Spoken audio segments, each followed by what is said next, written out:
Hello everyone, welcome to the Digital How To. Today we're going to check how to insert a text box in Google Docs. So inserting a text box in Google Docs is actually a very easy and we can do it through very simple steps. So the first is to open the doc and place your cursor where you have to insert the text box. And in your menu bar you'll find an option of insert. Click on insert, and in insert move to drawing, and in drawing click on new. After click on new, you will get a workboard, a drawing workboard here. Here what you have to do is you see a text box option on top.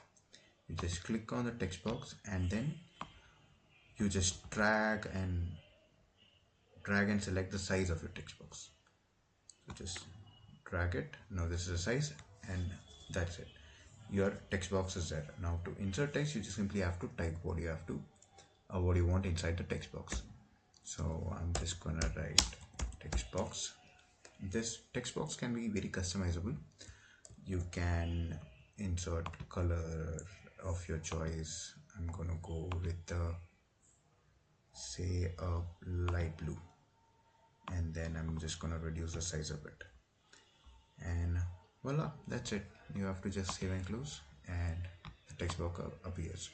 Now if you still want to edit the text box, you just have to double click on it, and the workboard again appears. So that's it. That's one option. If you're looking for an even simpler option, just very basic than this, you can just go and go to insert again, and you will find the table option, and just click on one cell. In one cell here you can just type whatever you want. This could be another option. Thank you.